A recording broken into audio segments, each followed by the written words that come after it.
wind, sun is out, and ideal conditions for MON Stars and the Gros Islet Cannon Blasters. Gros Islet has played before, MON playing their first game, and I would think, Greg, Gros Islet needs to certainly improve from their first performance. Yes, they need to improve on the first performance. Captain Melius, for sure, needs to have a better batting performance. We saw him 3 sixes in the first 3 deliveries he faced and was out by the 4th ball. So, yes, they would want to improve on the batting performance. Good afternoon. We are about to witness toss in the match number 12. MON versus Gros Islet.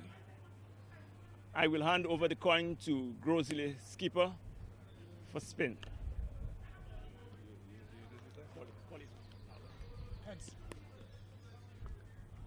Heads call.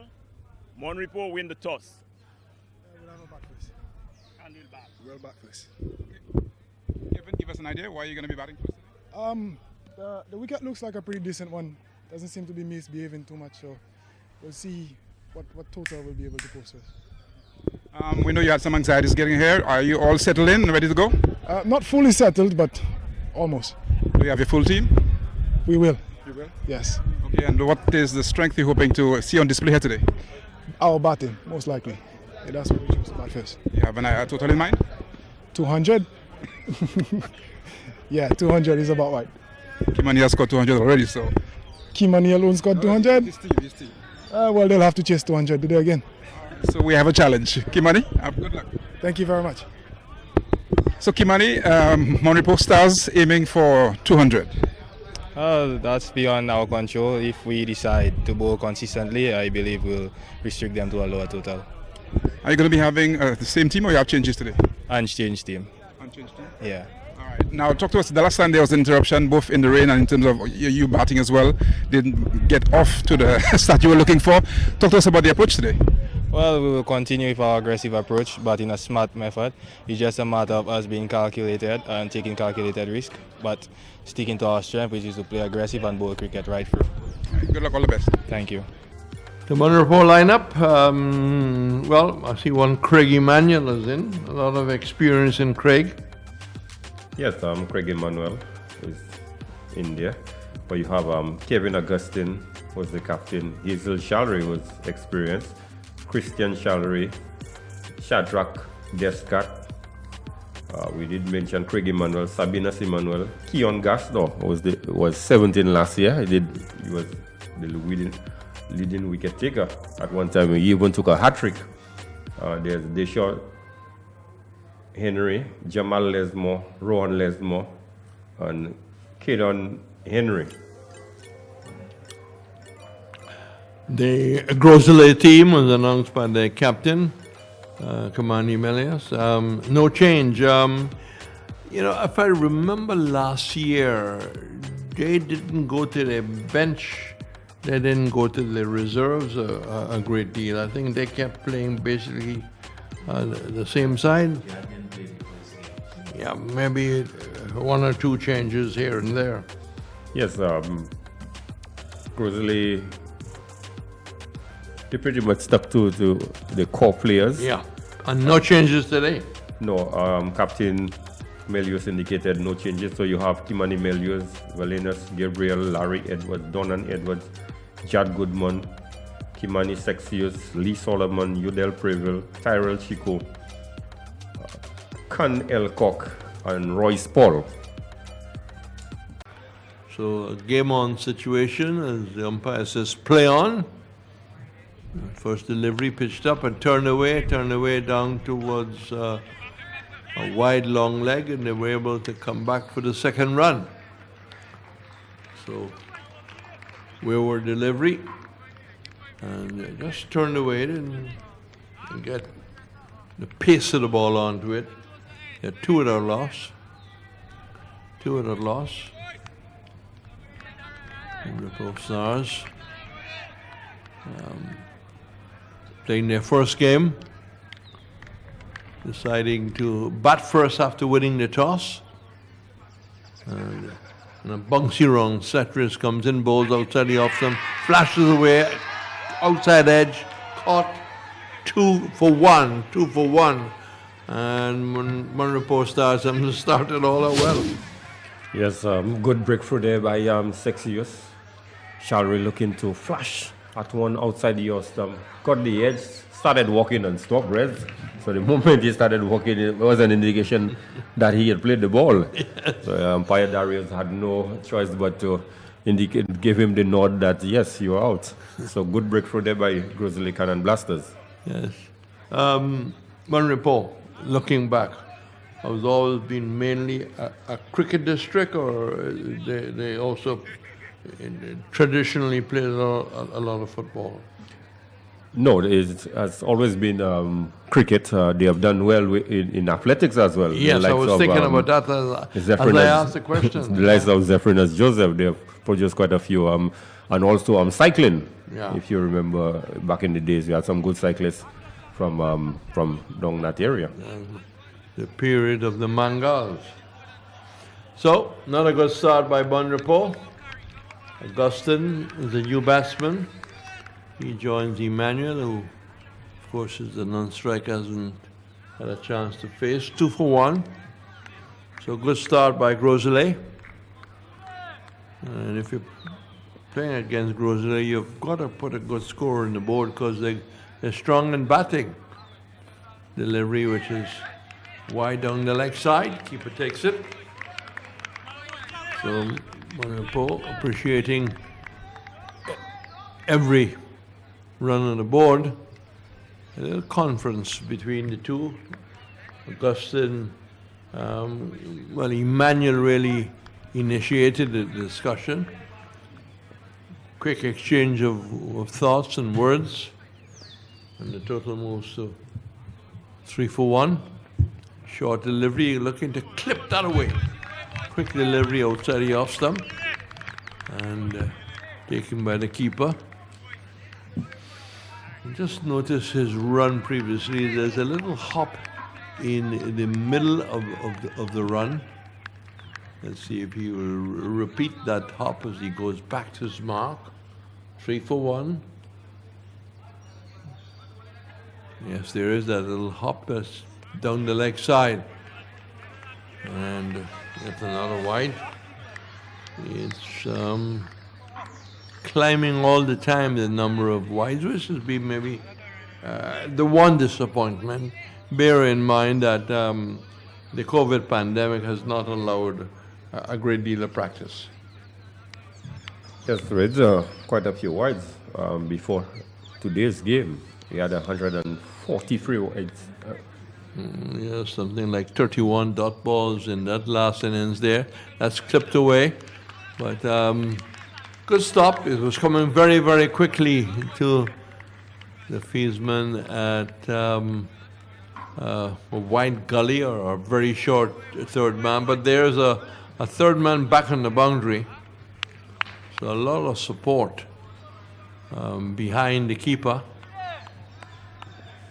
4 for 1. And 6 just goes in. That swung away well. Long leg making a hash of it. I thought that he would have gotten his body behind it, gotten something behind it, but made an effort as he went down on his knees. That brings the total to 8 for 1. Thought we would have had a better effort there, Greg, but it probably would not be all that costly eventually. 8 for 1. Augustine is 4. We're still in the first over. We had had 5 balls on the first over. And Augustine 4. Waits for Sexius. Is this delivery? Not taken by the keeper. Outside the line, the off stump and call a wide. Yes, Reds, another wide. And our statistician has just handed me a note there. This last one there is 188 wides bowled so far. And we're only in match number 11. Get Roland to dig up the last time we played here in the same T10 blast, whether in fact there were less wides or more wides at this stage. Augustine lets it go outside the line of the off stump. It was good, nicely lined. The over is completed. So after the first over, 9 for 1. 9 is not bad, but the fact that they lost an early wicket just sets them back. Yes, one could say even Steven. Gros Islet would have loved definitely to pick up early wicket, but 9 and over certainly would take you to a 90, which would be a sort of a competitive score. But yes, one would say Gros Islet would be the happier of the two, having picked up the early wicket. We've had some big scores in this competition so far, 115, 108, 101, 115 for 2, 108 for 6, 101 for 2. What will be the final score? Well, only time will tell. Chico to start the attack. And this Gros Islet team has always been a fairly young team.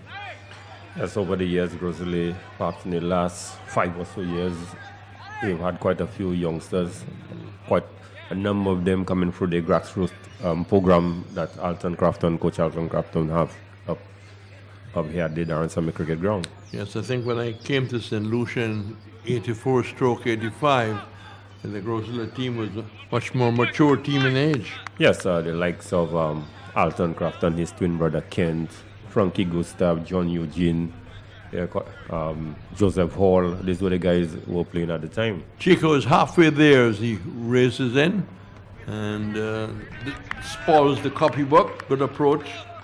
And lets it go, set the line on the off stump. We stop adding for a while because we'll just keep increasing the total to underline the problem which we've had in this competition. Not all that many no balls. 8 no balls. 13 no balls. 13 no balls. And when the wides have been the main problem, maybe the pandemic is the one to blame. Delivery, which is played to a very short third man, looking to run it down, but didn't get the right angle. Had to keep it a much finer. Reds, just something that just came to mind. We're talking about pandemic. Quite a bit of social distancing. Perhaps that's the reason why they're keeping the ball away from the batsman. Yes, they're applying all the protocols. Very much so. Well, maybe captain should remind him there's no protocols here. I mean, in the playing situation, that's a wide down the leg side. Certainly there are protocols at the ground. Temperature being taken, sanitizing and things like that. There's a nurse doing that. And total inches up to 11 for 1, well past midnight in India.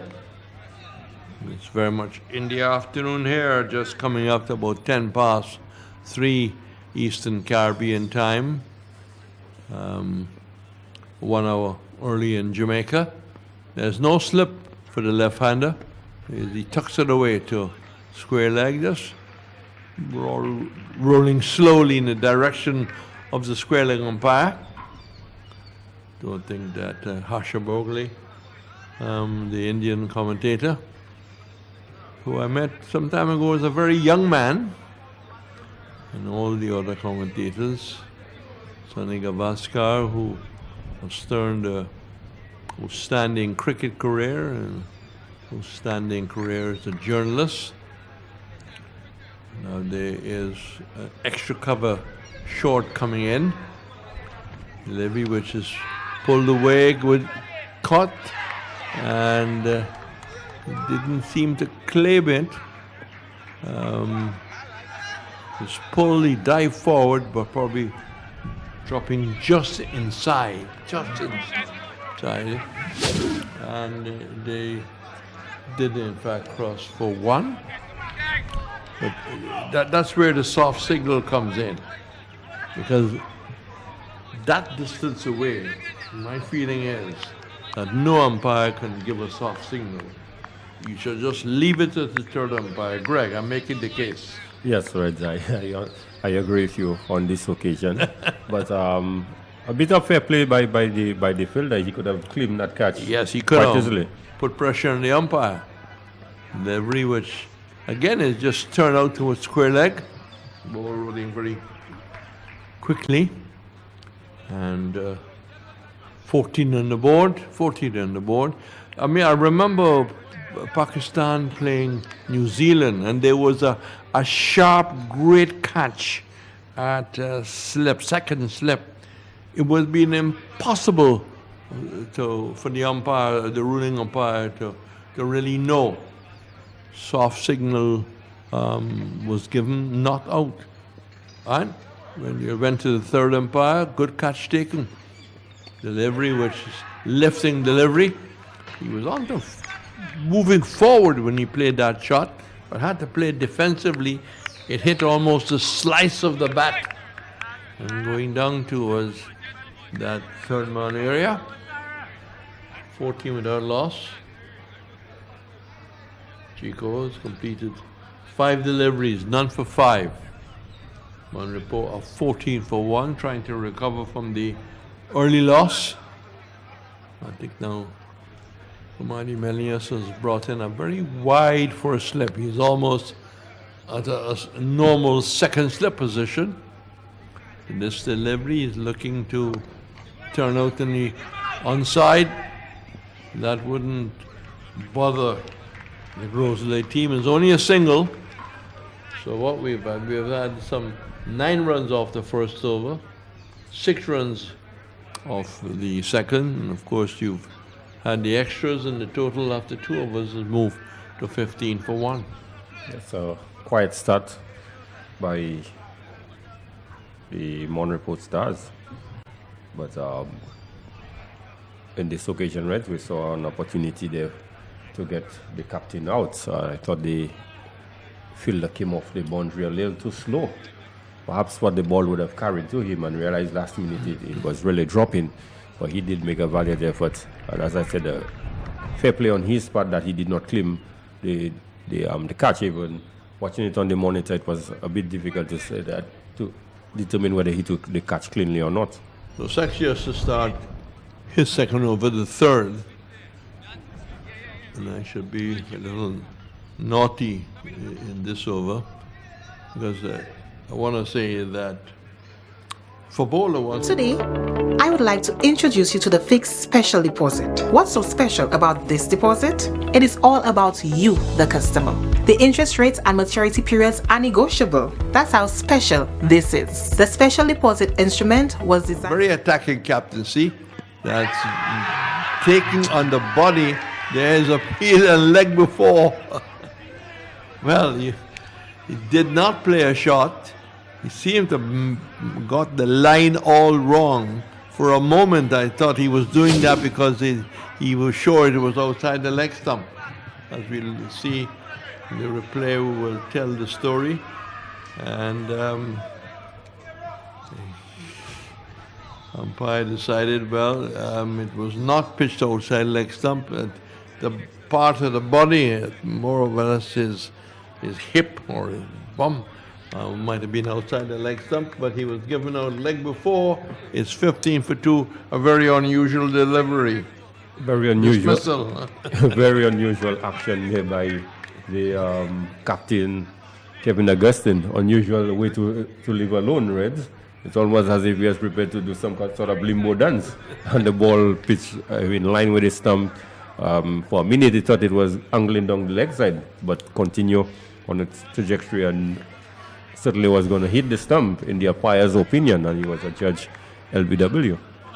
Well, someone who's played for the Windwards at the first class level, Craig Emanuel, did in fact play at Barbados, attended university there, and comes from a cricketing family. Father played, brother played, is that all correct? Yes, uncles, cousins. the delivery which goes away as he moves across, tries to move into the shot. Good delivery. 15 for 2. His cousin is at the non-strikers then. Yep. Well, we talked yesterday about, when I gave the story about in Guyana, there was a family called Ben. And you gave a story too about a family here in St. Lucia that's driven, well, half stopped by the bowler. Quick movement down. Always good when you can support your own bowling. 15 for 2. You told me a story about it. Yes, the Peters from the Poilin area that is close to Monrepo. And we played a game against them and we played against 11 Peters. Well, that probably wouldn't happen too often these days. That's pushed out in the offside. Coming forward, pushing it square. And the single takes it to 16 for 2. But I think, going back a bit, when you didn't have all the disciplines that is being played now. I mean, people mainly played cricket and football. Yes, cricket, football, and track and field has been there for a while. Yeah. So, track and field, the Diamond League is coming up, and here's hoping that we keep our fingers crossed that all will go well for the Olympics, and that's covered up as he just goes across and pushes out to the offside. 16 for 2, 16 for 2. Many moons ago,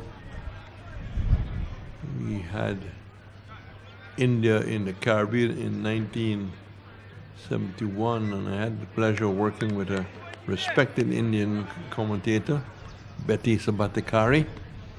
There's no slip for the opening bowler as outside the off stump and cut away down towards backward point, and with the shot they took the run.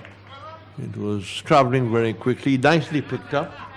17 for 2, 17 for 2, and we've had 3 of us completed going on the slow side. It's very slow going indeed by the Monrepo Stars. But with the likes of Sabina Simanuel at the wicket red, he could certainly up the ante at any given time. Last year, he had some good productive knocks for the Monrepo Stars, featured in quite a few partnerships. Well, it will be, in fact, not Craig Emanuel to take strike. Craig Emanuel is 1, and he strikes Emanuel on 3, 17 for 2. Feel pushed in different directions. What we have? We'll have a slip. It's going to be spin. In the commentary box then there's a long on right back in the rope, mid wicket, and it's Larry Edwards goes in, quick delivery, and that is played past as a slip and 4 runs. It would have taken a specialist, maybe Slip Fiesman, to pick that up, but he maybe saw it a little late. Edwards, this bowler, fairly quick, and it was a flyer to his left, hard. Yes, Sabinus Emmanuel, well, it was a deliberate guided shot, but it went very quickly to the left of the slip fielder. 2 for 21 with the boundary. Edwards bowl, and that will have to record it as a drop. A little slow at getting down, and slip, putting it down and getting some support. He needed it because he probably felt, well, I missed it. And like Donald Edward. Yep. So the right-hander. Donald Edward. The right-hander now coming into strike, and this is the much taller Craig Emmanuel, who was committed in this shorter format to play aggressively. I did see him make his debut for the Woodward here. Can't remember who he played against. Aladiveres comes in, and that's past the keeper, going down the leg side. This will probably go into the boundary for more wides in this game, but all helping the MON Report total to climb up as it moves to 27. Those wides are welcomed by the batting side. Yes, with such a slow start, every run count, and they are assisted in this case by the bowler. Larry bowling around the wicket, and bowler coming in with the arm. There's a little half shout, maybe coming from the keeper. As Craig Emmanuel came forward and played a very orthodox defensive shot. 2 for 27. 3.3 overs delivered. Bright sunshine, looks to sweep it away. Doesn't get very far. Might have not been even on the bat. A wide signal. So, no contact. Thought that hit something. But a wide was signaled, but umpire's a lot closer than I am. Edwards bowls, cut away, half stop, they take a single. Had to commit himself to get down, and did get the hands to it. 2 for 29. And the Paul needs to really put their foot on the pedal. If they're going to set a competing total for a good batting side, this Gros Islet. They bat quite deep. Edwards, who got 22, is played for his left arm spin, but very useful with the bat, as he showed in Antigua recently. Edwards in, and that's just dabbed away down towards backward point. No addition to the total. It's 2 for 29. The Emmanuel brothers are there. Craig Emmanuel on 2. And the left-hander waits for Edwards. Gets a delivery that jumps on him. As he gets onto the front foot, hits the face of the bat, and that's pulled back just on the last moment, inches away. And they're back for the second run. 31 for 2. 31 for 2. My father was a fisherman. He taught me to catch fish. The pie cocoa is the secret to catching the fish. It works every time. We eat fish, we sell fish, we share fish with our neighbors. That's my ancillary.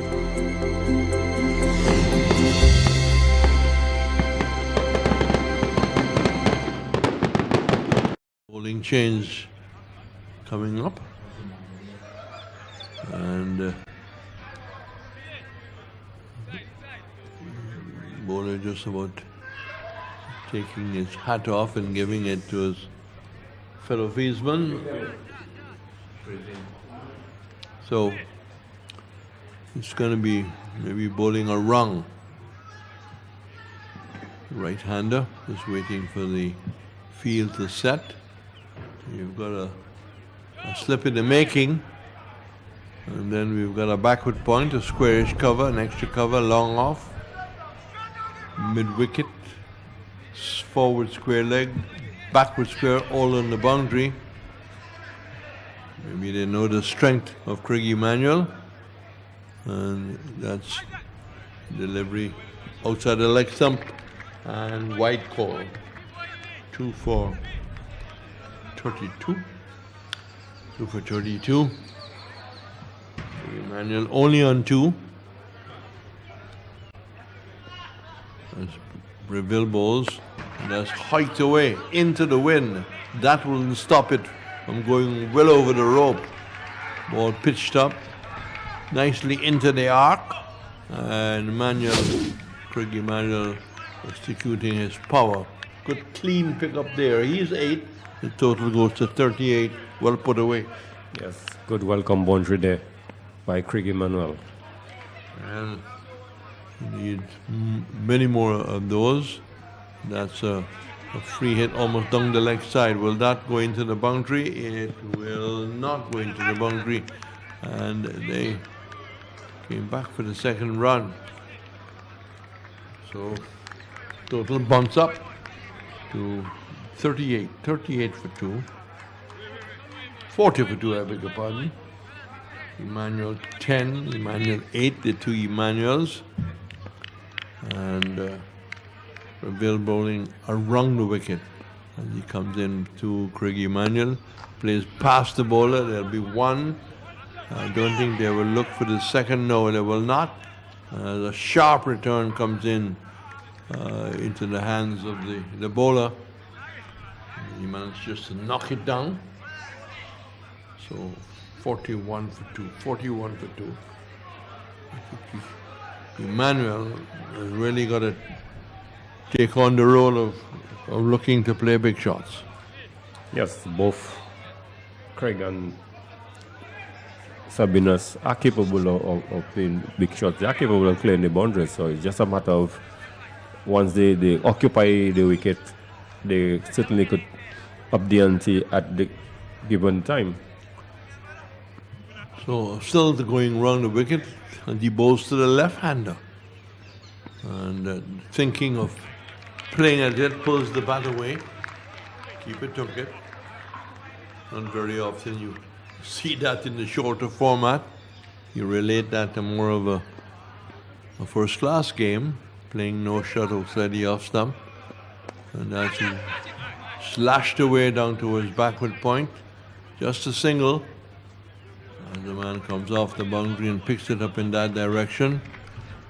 The field changing over as Sabinas Emmanuel gives away to Craig Emmanuel. And the total goes up to 42 for 2. 42 for 2. We've had 4.5 overs bowled. Craig Emmanuel needs to try and finish well for the MON REPOS. Last delivery for the 5th over is completed. That's short and pulled away. But only will probably get one, will only get one. Didn't quite, in fact, take advantage of a fairly short ball, which he could have easily put over the square leg or mid-wicket boundary. So 5 overs completed. It's 2 for 43.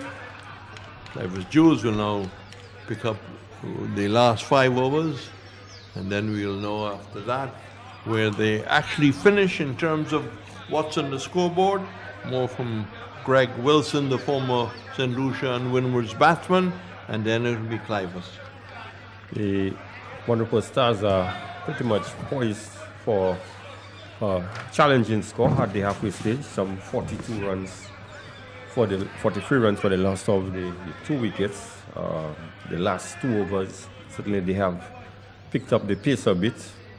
14 of the 4th, 12 of the 5th, and with only the loss of 2 wickets, one could say Clippers, they are in a good position to perhaps launch for a 90 to 100 runs. A very good launching pad for the MON REPOS Stars. As we see, Edward will take up the attack from the media center end, and he will be bowling to Craig Emmanuel. And Emmanuel is launching at this one, missing it. He is thinking an opportunity going to begging for him because he saw it was right up in his act, but he misses this one. Yes, terrible miss there by Craig Emmanuel. Edward would be better served not serving that kind of length to Craig Emmanuel. Craig Emmanuel has the ability to take him well back past his own head if he brings it up to him. Edward into Emmanuel this time is shot outside of stump, but Craig Emmanuel is looking to cut, and the umpire calls a wide. This one was challenging the line there, the guiding line, and the umpire calls it a wide. Very belated really. That brings the wide, the extras tally even higher. We've had a number of extras, and we spoke about it earlier this time. He makes contact out towards a point, a cover point region, and they come through for one. Craig Emmanuel looking for the big shot on this occasion, but not making such a clean contact, in fact, and not getting the gap either. So 45 for 2, Mon Repos Stars with a good platform, Greg Wilson. Yes, the team on was 11 from 11, 100% strike rate, but they certainly need to do better than this if they are to get a very competitive total for the Gros Islet Cannon Blasters.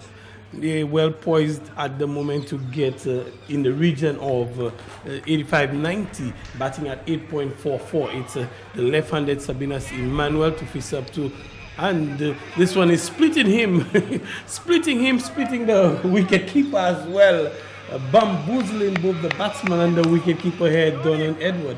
Yes, using the googly again to great effect. Sabinas certainly did not pick this one, and also the keeper surprisingly did not pick either, and they were able to go for a bye. We've spoken about that googly from Don and Edward, troubling many a batsman. This time Craig Emmanuel is driving on the second attempt. Is that catch taken? It is taken, very well caught there. It looks like it's Jack Goodman taking that catch. He was driving powerfully, and Jack Goodman coming through and taking a good catch. Yes, good catch indeed. Powerfully struck there by Craig Emmanuel through the extra cover, and he really launched himself at it on second attempt, held on to it. That had 4 written all over it, but a brilliant effort to see the dismissal of Craig Emmanuel. Good backing up in the field by Goodman, because that one was in the act and Craig Emmanuel was taking full advantage. Get more with our Massey card. One card, many locations for your rewards. Earn points at all Massey stores and Massey card partners island-wide and watch your points grow. Visit our customer service desk at Massey stores or www.masseycard.com for more information. Enjoy the many benefits that only your Massey card can bring. For St. Lucia as well, Greg Wilson. Yes, last year he was impressive more with the ball than the bat. So certainly he has come up high up in the order. One would expect that we'll see an improved performance from what we saw of him last year with the bat. And with that wicket, Mon Repos Stars' chances of getting to past 90, close to 100 is just kind of given a little setback. Yes, but having lost just 3 wickets, still wickets in hand, so they still could afford to go hard at the, well, be selective, but they could afford to go hard as well. And Edward into the left-handed Descartes is backward in defense, pushing it into the onside, and the score remains on 46 for 3, and we see the run rate dropping just a touch as the couple of dot deliveries are strung together, and Descartes is driving back down the ground. The fielder half stops the ball in Edward. The bowler half stops the ball in Donald Edward. The score remains on 46 for 3. Over number 6 comes to a close. 46 for 3.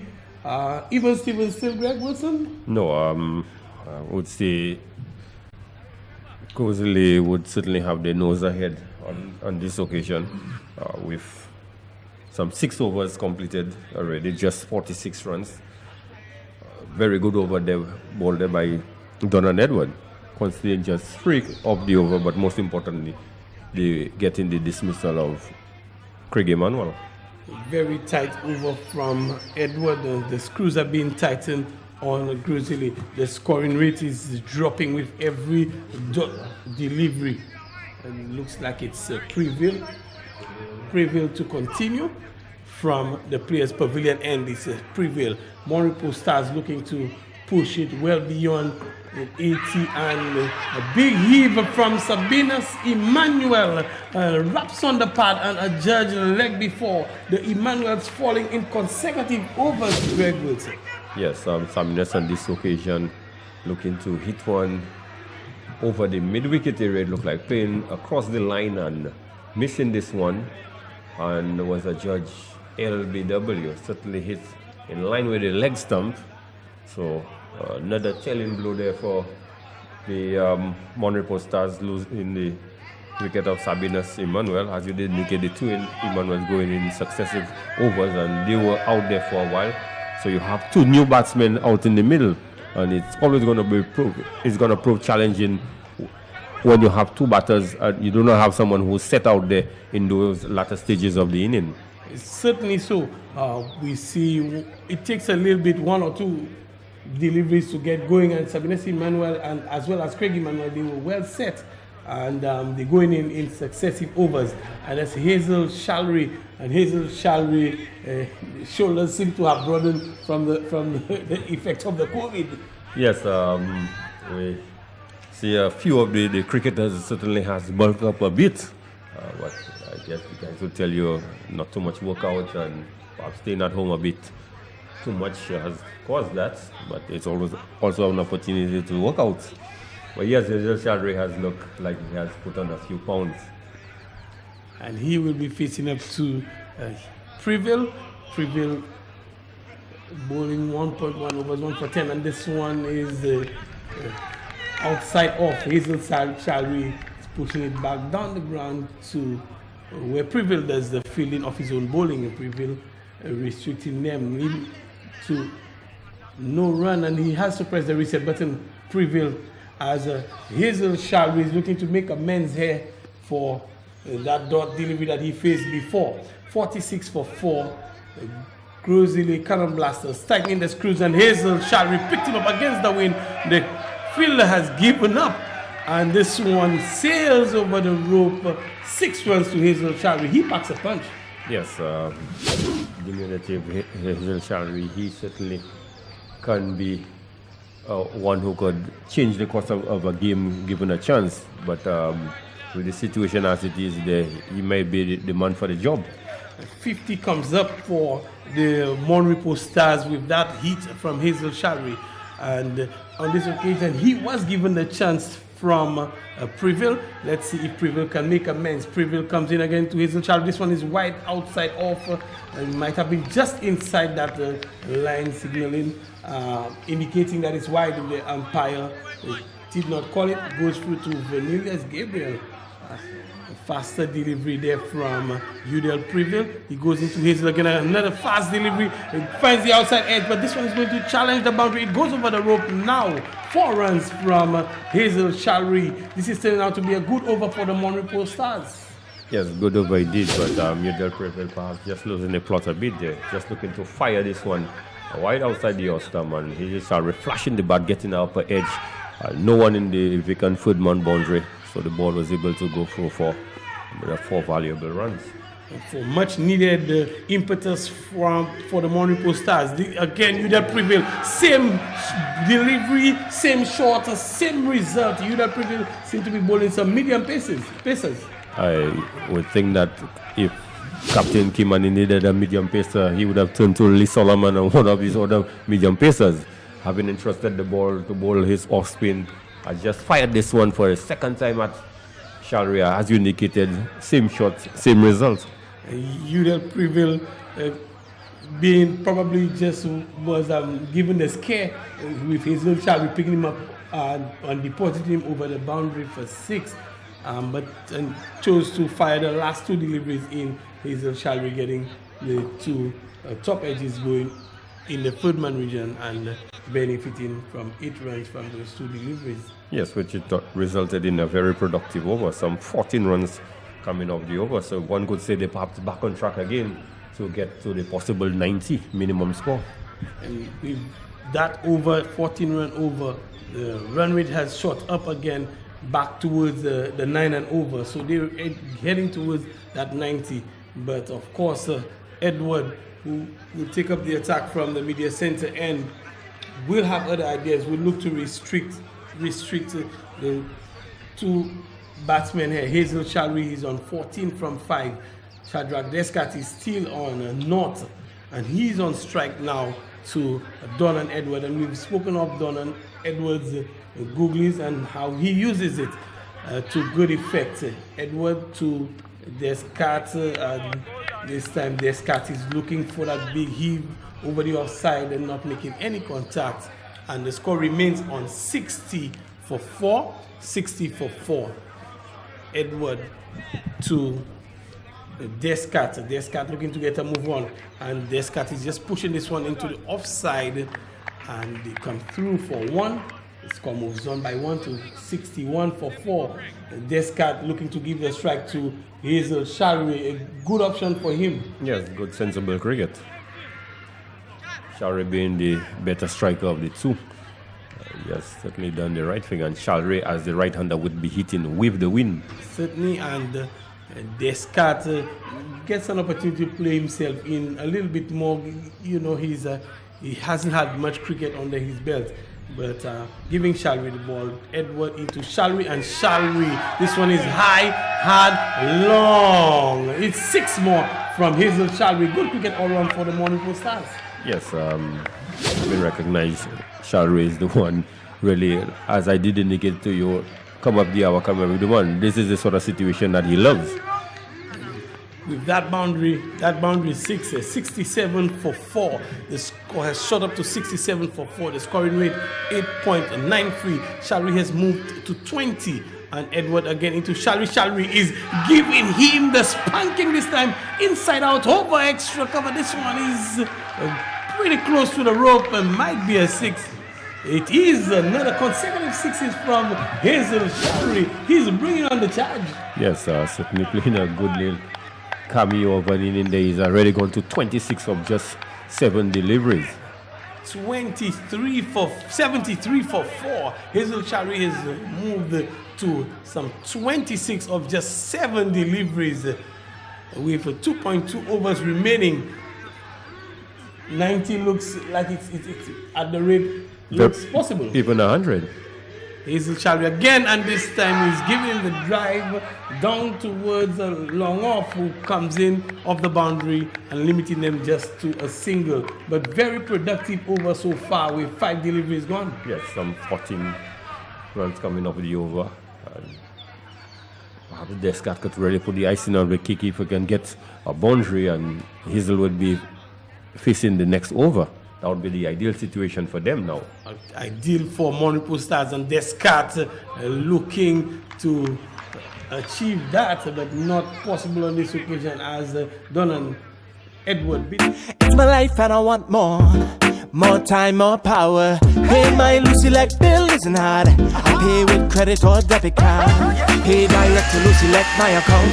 I have the power, yeah. Pay online to Lucy like my account. Anywhere, any day, any hour. Lights are on at home. No more standing in line. No more worrying about my bill. Now I'm all paid up. Got more time to chill, yeah, yeah. Pay my Lucy like bill isn't hard. I pay with credit or debit card. Responsible for that, he is really hitting the ball cleanly this afternoon. And change in the bowling, it's Larry Edward changing ends, and he will be bowling to Shalry, batting on 27 from 8 balls. A good little cameo from Hazel Shalry has pushed the strike rate, the scoring rate, over 9.25. So Morning Post Stars now eyeing the 100 mark. It depends on what Larry Edward has to do about it. Larry Edward bowls to Shalry, and Shalry is keeping this one out. This is a delivery, Yorker length delivery, and Shalry is keeping this one out and getting 1 in the process. Yes, good first over there by, first delivery there by Edward. Really just firing this one at the base of the stump. Shalry really could not get the sort of elevation that he would have wanted. Just came down hard at it. Ball went through the covers, and Connie Manuel came around. Couldn't stop one. They would be very much happy to see Hazel Shalry get down to the non-striker's end. Very good cricket all round. Hazel Shalry did well to come down on this one because Larry Edward had fired it at the stump. It was definitely going to cannon into that stump there, but Hazel Shalry with good awareness and still getting, not just keeping it out, but getting 1 from that delivery as well. And reset button, dead ball, something went wrong for Larry Edward. He decides to go back to start again. And he's bowling to Descartes, and this time Descartes over long off. It's in the air. The guy, the fielder times the jump, but it's a little bit over him. That's a Chico. It's over Chico, and a good hit from Descartes. He gets in on the act as well. Yes, good hit there by Shadrach Descartes. Ball just outside your stump, and really playing the right leg and hitting it over the long off fielder for 6. 81 for 4. Larry Edward comes in again to Descartes, and this time it's into the onside and he's traveling it out towards mid-wicket, whitish mid-wicket, cow corner area where Khan Elcock comes around and does the fielding. One more to the total. Yes, good going there by this. So good rotation of the strike. It means that Larry has to be bowling to a left-right combination. And it's adjusting his line each time. The strike rate the run rate has gone up over 9.5 runs per over. The 100 is well within sight. He's in the air out towards mid-on, and they come through for 1-2. Two solid running and good aggressive running from Hazel Shalwi and Shadrach Descartes. Yes, the ball is struck right in the 50-yard circle, and they were able to scamper for 2 quick runs. Some 10 runs already scored in the over. With 2 deliveries remaining, certainly shaping up to be another productive over for the Mon Repos Stars. The Mon Repos Stars pressing on the gas. Hazel Shalwi is there again. He steps into his wicket and he's looking for the big hit. Misses that one, Messi, and it goes out towards the boundary.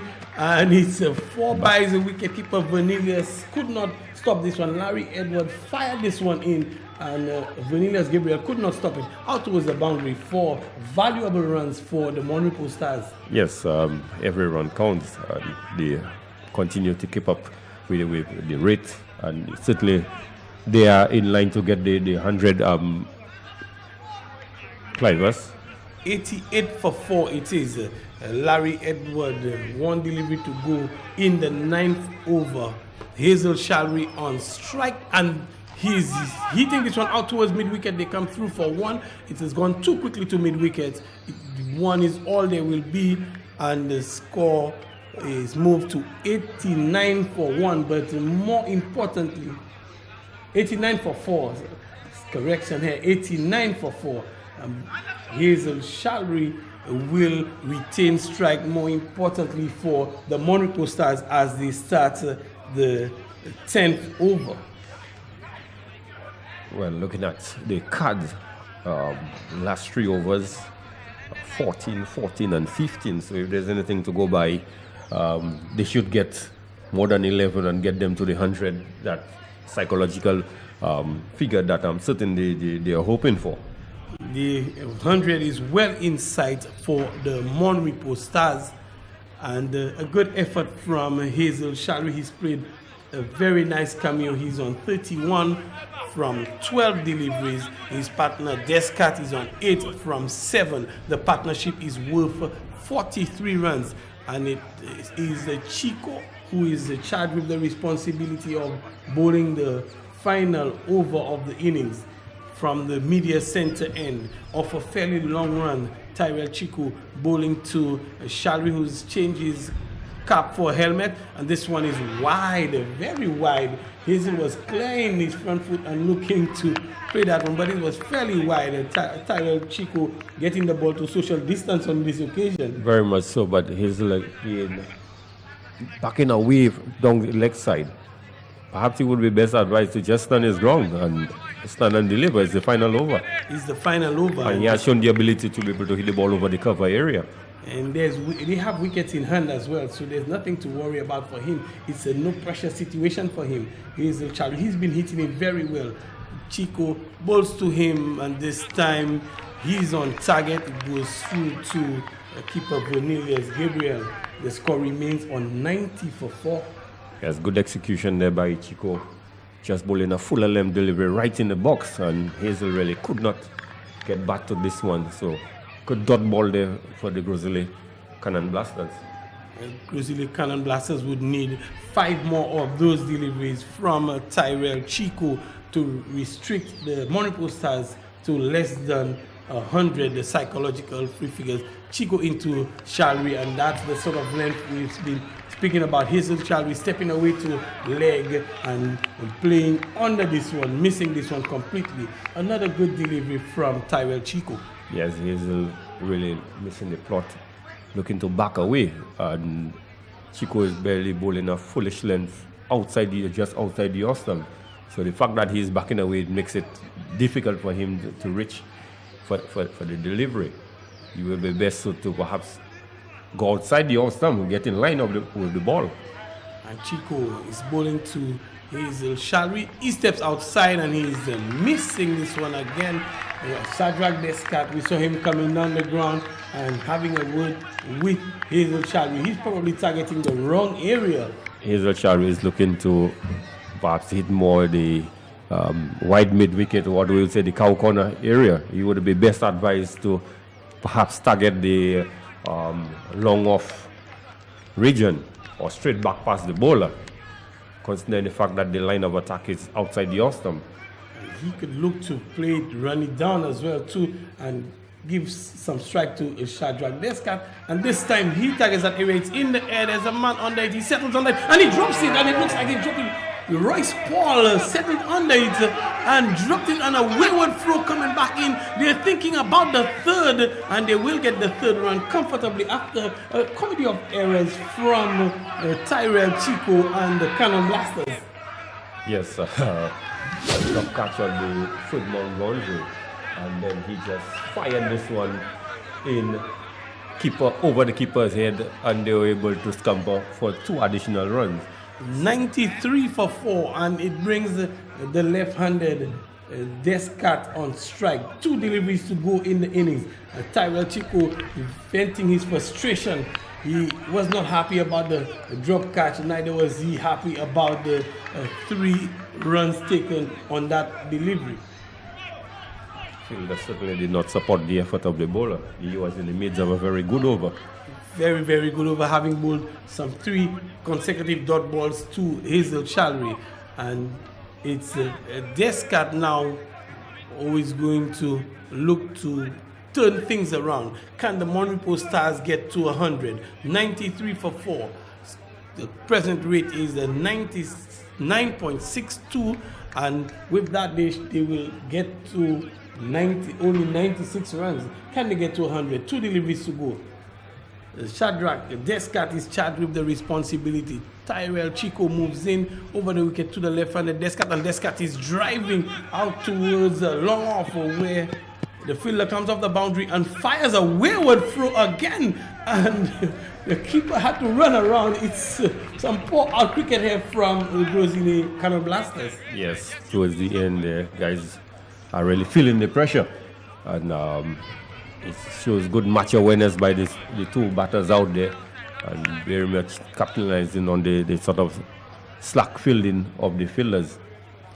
49-run partnership from this pair, Descat and Shalry. 1 delivery to go, and the Descat gets under it. It's in the air, out towards a long off. They come through for 1. They're coming for the second one. The dive is in from Descat, and it's a good dive. They're home. 97 for 4 from their 10 overs. A very good effort there from Shadrach Descat and Hazel Shalry. 51 partnership from 23 deliveries in the end. Yes, good effort indeed by these 2. Good end to the inning. Certainly they would have felt that they fell short perhaps by 3. The target would have been perhaps 100. Oh, on right here 103, because the captain did say he was looking for 200 on that at the coin toss. So he, by the captain's standard, they fell well short by perhaps 103. But all jokes aside, the 97 on the border, it's a competitive total. It's something they have to work with, considering at the halfway stage they were 43 for 2. So they really picked up the pace to have gotten a respectable total. Very good cameo from Hazel Shalry. 34 not out from 16 balls. That's a very good cameo from him. But thinking about the 100, it can do 2 things. The 100 can be psychological advantage for the batting team. It can also be a disadvantage for them because we saw a bit of complacency setting in from Chazelle. Once they had gotten to 116, they felt so comfortable that it did not give them, they did not put the effort in terms of defending. So if with 97, meaning that it's a challenging score, but you have to work hard to defend it. Yes, and looking at the attack from the MON Repos Stars, I think they do have the bowlers that could go out and defend. Yes, we have the likes of Kevin Augustine, the captain. You have Craig Emmanuel, Keon Gaston, who took a hat-trick last season, bowled very, very well as well. Keon Gaston. You know, Dikej Henry is there.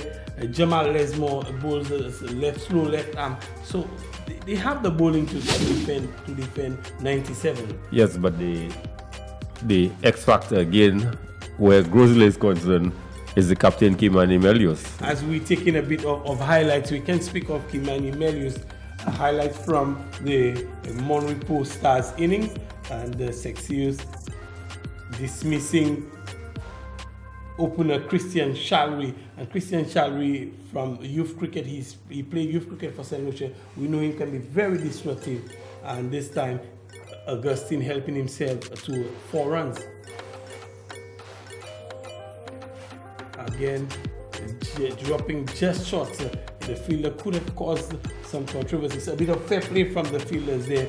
He did not claim that catch, and all's well that ended well for Augustine. And Augustine just leaving a straight delivery, doing some limbo to a straight delivery, and a judge leg before. The two Emmanuels came together, and one could have considered this a chance, but it would have been a very sharp chance had it been taken. Sabinas Emmanuel running Larry Edward down towards the fullman boundary for 4 early on in the innings, and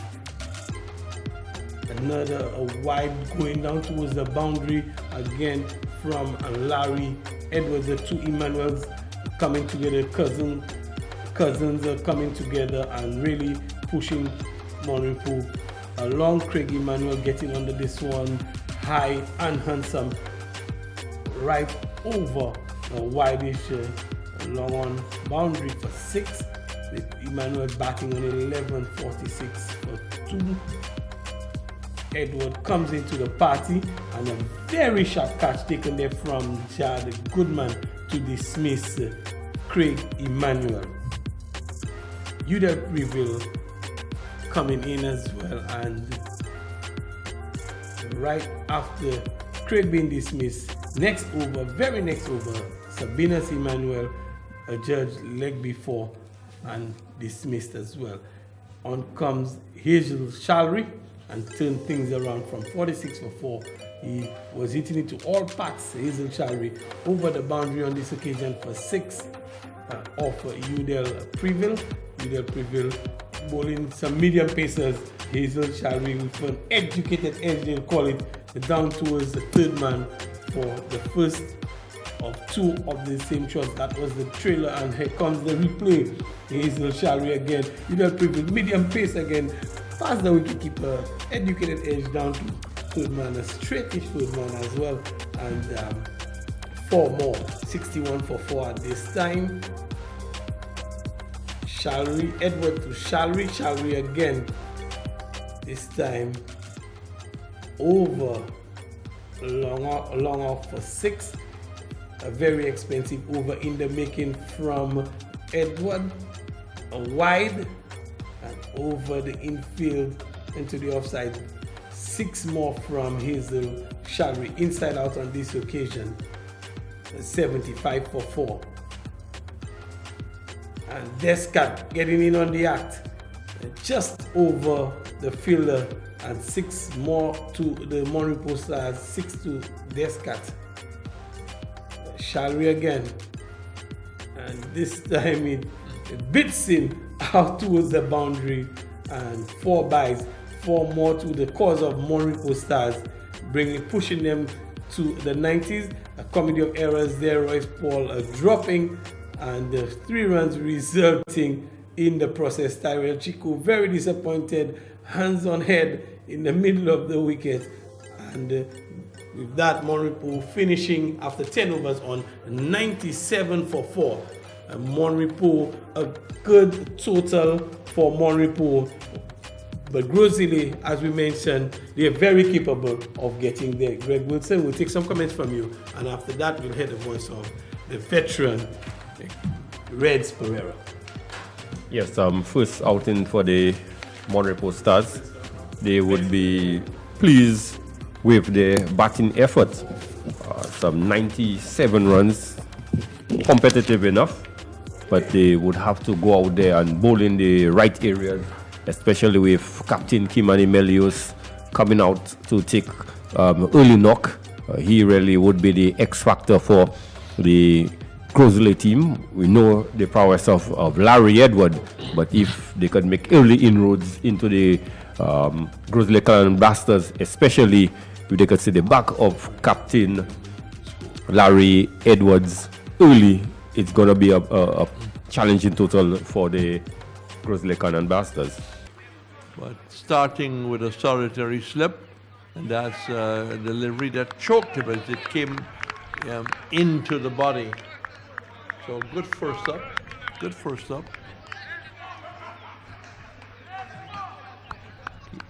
Bowler walking back to his mark. Descott starting. And started well.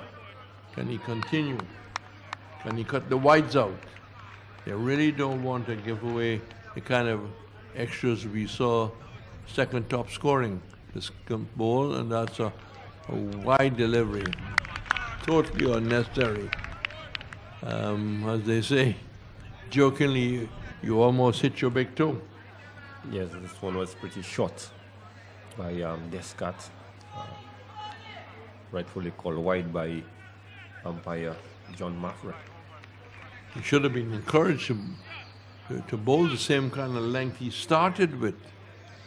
So one without loss. Need 98.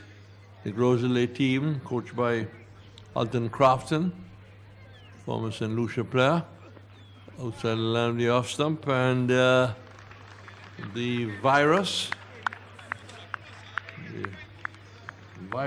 called wides is very prevalent and inches the score up by 1. And the first delivery ball, you really should have encouraged him to keep that kind of line. So both batsmen, well, only Melius is faced as he aborts the run, coming back to his mark. So one replow. Cricket, track and field, cycling. And the Scant runs away from us, comes up, delivery outside the off stump, and Melius plays no shot. Leaves it alone, the start of a 3-day game shot. Well, considering what happened in his first outing, he probably a little more cautious in his approach. Yes, what he had 3 sixes and out? Yeah, first 6s and out. And he's a senior man, he's a former West Indies under-19 captain. He's played for St. Lucia in the white ball game. Play for the win was in the white ball game. Lovely shot, playing it beautifully off the pads, stretching Craig Emanuel and really putting pressure on Craig Emanuel to get down. When he finally gets down himself and the ball goes over the long on boundary. Beautiful shot off the pads to record the first set of runs off the bat. He's 4, total goes to 6 without loss. Beautifully played to the right of the man at the mid-on position. Yes, Descott just straight into the pads on this occasion of Kimani Melius. Descott once more comes in and Melius shoulders arms. Well, you're seeing 2 leaves alone and maybe trying to ensure that he bats deep into the overs. He's the senior man in this batting side, and if our information is correct, He may be heading to England before this competition is finished on the 14th of May. The scat balls that's in the air and caught.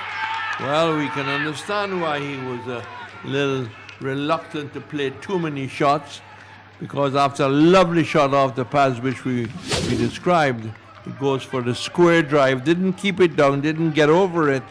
Good sharp catch at cover. And the top batsman have gone is 6 for 1. Yes, good timely blow there by the REPOS Stars to see the back of the Gros Islet captain Kimani Melius. 97 runs is always going to be a challenging score, and to lose the talisman Melius certainly is going to take a bit of getting there. And even if the wickets were falling at the other end, the mere fact that he was still there would have an influence on the Gros Islet batting. Well, yes. So the two Indians Reds have started in similar fashion. They have both teams have lost a wicket in the very first over. Goodman, who was, I think, leg before first ball, now comes in to take strike. Left-handed Goodman. His brother also plays. And this guy, 1 for 6. And the total is 6 for 1. 1 for 6 beat the bowling figures. So Goodman has got a slip as he runs away from us. We've lost the sunshine. And that's turned away down to the boundary for, well, brilliantly stopped. That looked like it was just plucked away from the rope as they came back for the second run. So 2-leg buys, no batter onto it.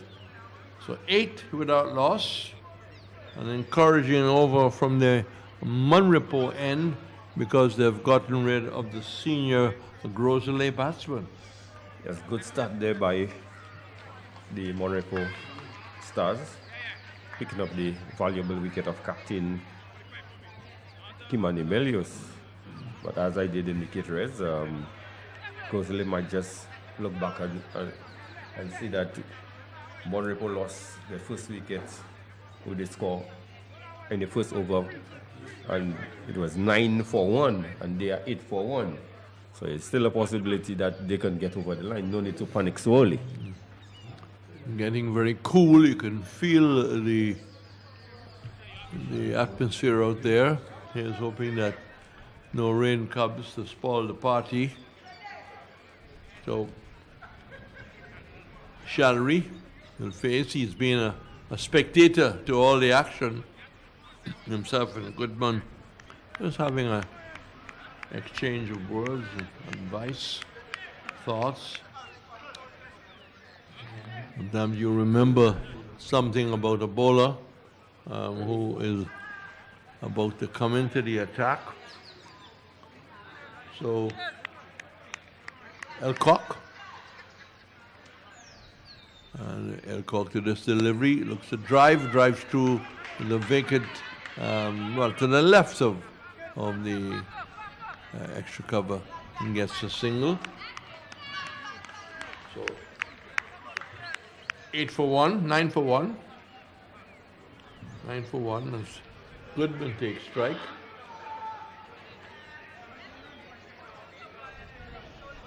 The Scott started the first over from the commentary box end.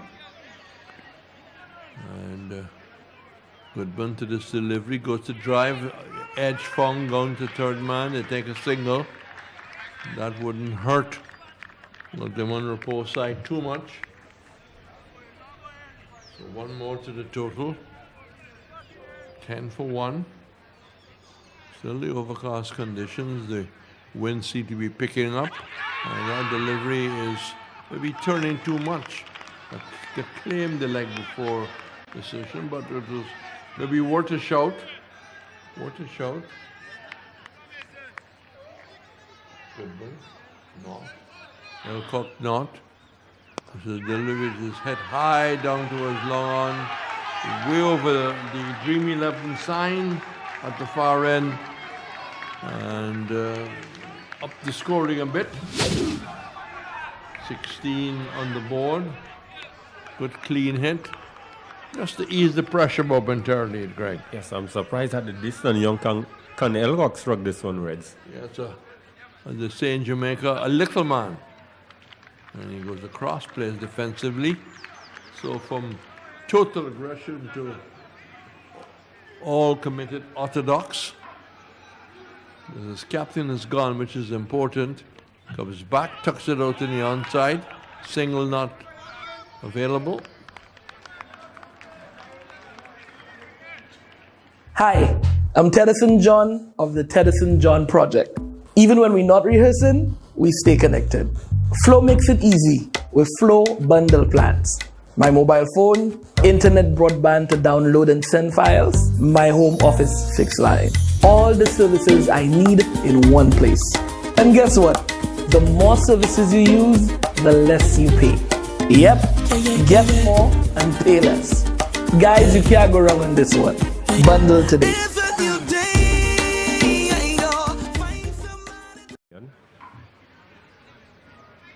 So Melanie Scott, Henry Bowl, Descant for 4, the batsman gone. Goodman 1. Elcock is in strike. Right. It's Goodman who's in strike. Delivery from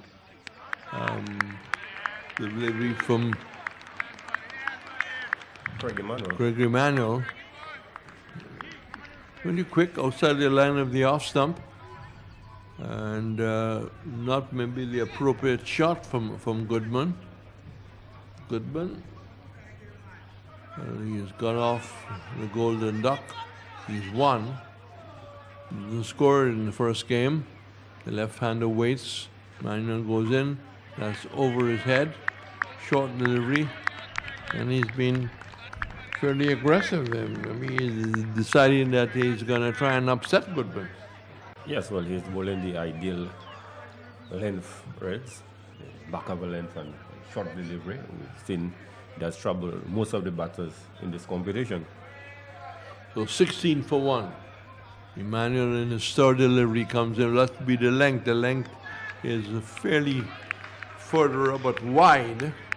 And the wide appropriately signaled. 17 for 1. Don't think that Goodman is quite settled yet. And Craig Emmanuel sensing that. Only a slip. Backward point, cover, mid-off, mid-on, mid-wicket. Man down on the fine leg boundary and square cover. Right on target.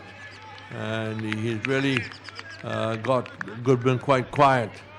This has been quite an impressive over so far. It's been hostile and with control.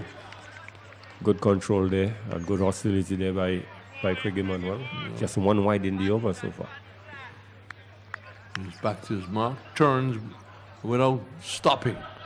Comes up to Goodman. Goodman gets the delivery, which he into the body and just turning it away. Didn't have the room to play the shot. Couldn't really get on the front foot. And it really raced into him. So the strike is turned over. 18 for 1. This is 2.4 overs ball. Emmanuel normally bowls this quick, or he bowls a little more medium seam? Yeah, he's always very sharp. Very sharp. Yeah. Looking to be sharp against the balls, and that's nicely played away. But signal again brings the total on the 19 for 1. Elcock 8, Goodman 2. The third over to be completed after the next legal delivery. And Craig Emmanuel very confident of his approach. Seems to be just moving in, not bowling off a mark.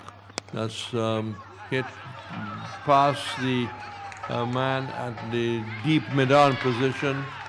Not the best efforts, I will say, from the fieldsman. Took a year and a day to see him to get off the bicycle. So 4 important runs to Gros Islet as they go up to 23 for 1. Goodman going to 6. Elcock is 8. And Goodman there surviving and finishing well. Yeah, Goodman finishing well, right? But poor last delivery there by Craig Emmanuel, full toss outside the off stump, and Goodman was able to drag this one from outside the off stump and to the left of the captain, Kevin Augustine, who really poor effort, Reds, in trying to stop. But also, I know that Kevin is carrying a slight injury. Yeah. Maybe that is the cause of it.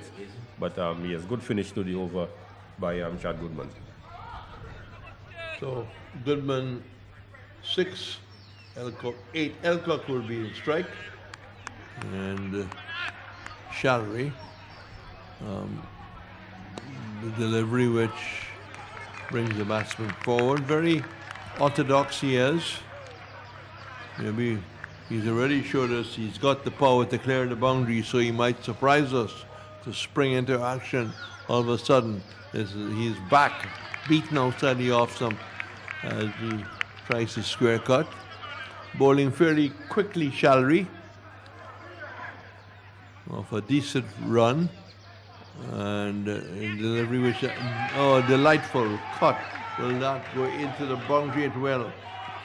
And nicely done. He went back, deliberately cut it. Nothing about an outside edge. He wanted to open the face of the bat. Some important runs for Gros Islet, who have lost their leader and captain. The total goes up to 27 for 1. Well played, young man. Yes, well played there by Colonel Cock. Really waited on the short, Reds, and just run it down to Footman for 4. Shallery bowls once more to Elcock. He goes back, clips it out to the offside. And he's shown that he's got power.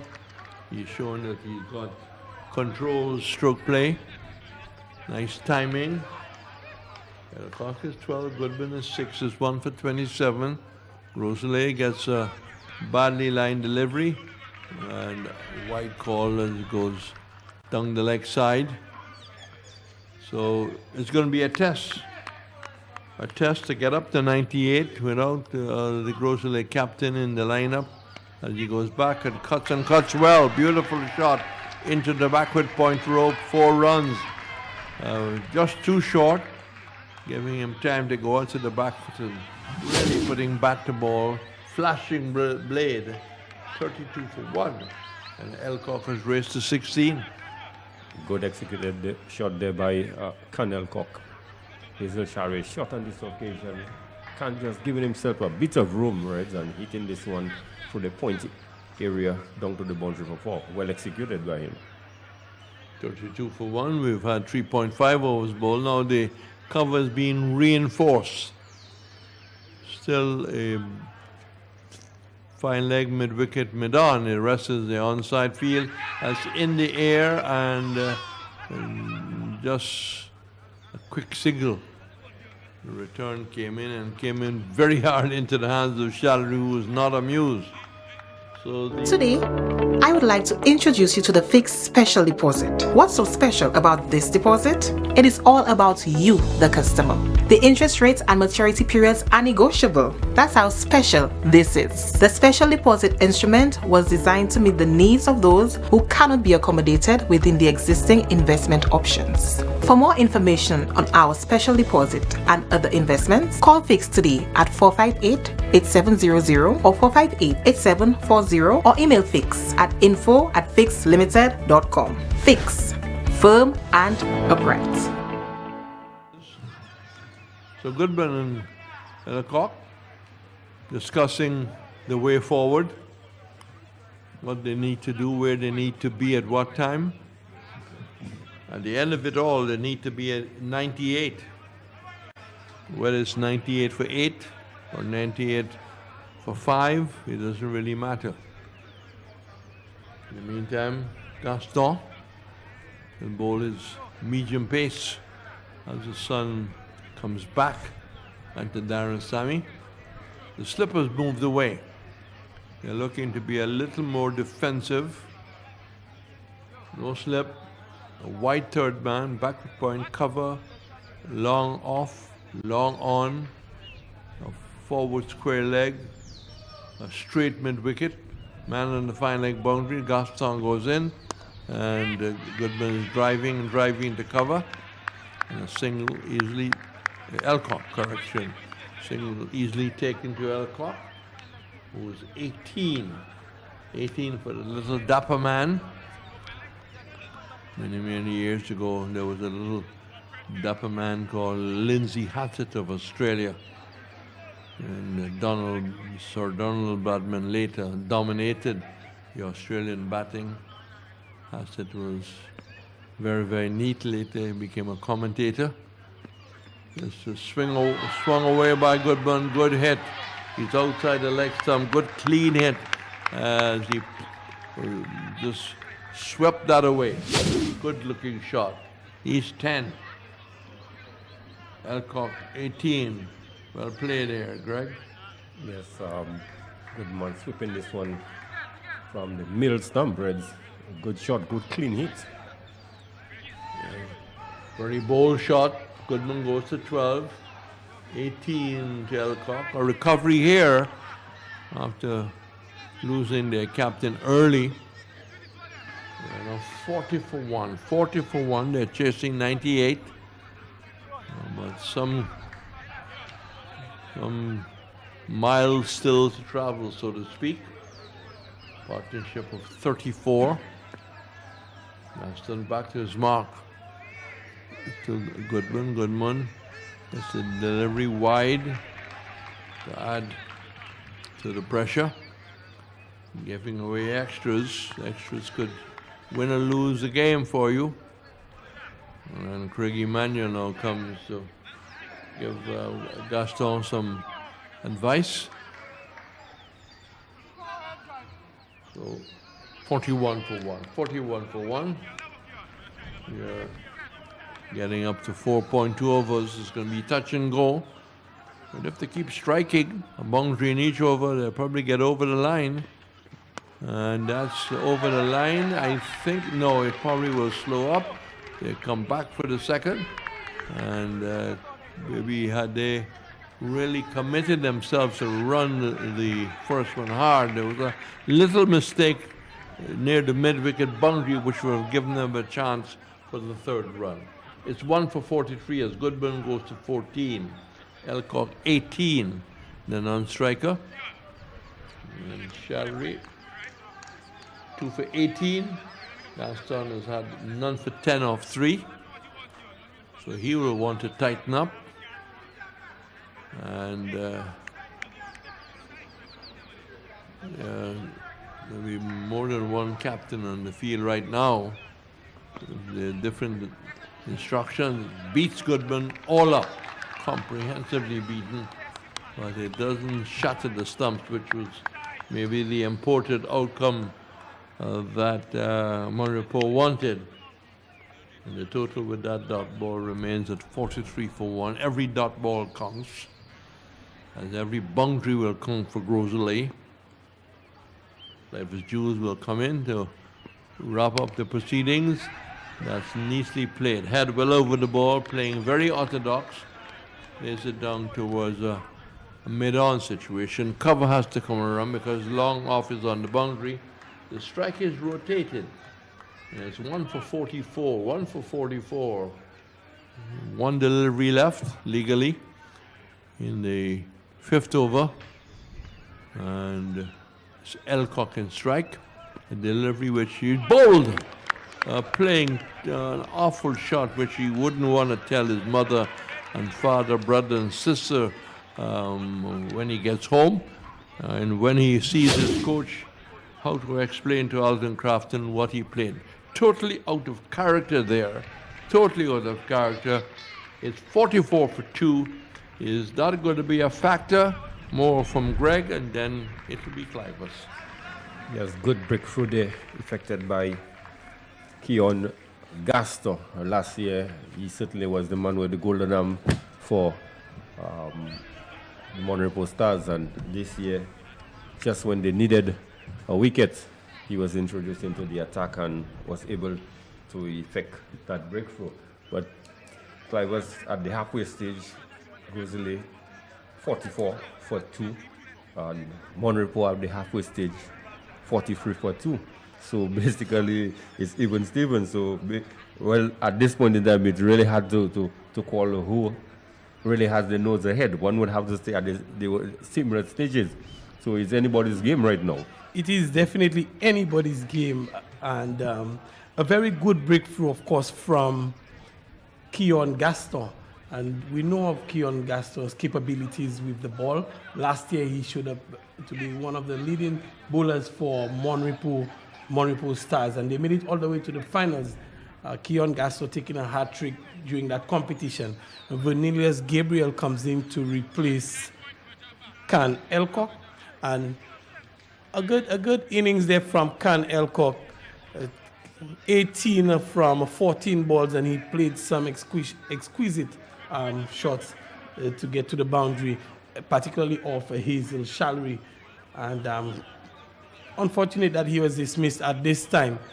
We see Kevin Augustine, the captain, with his very peculiar hairstyle. And it looks like Kevin Augustine bowling spin. Will be bowling spin. We know him as a medium pacer.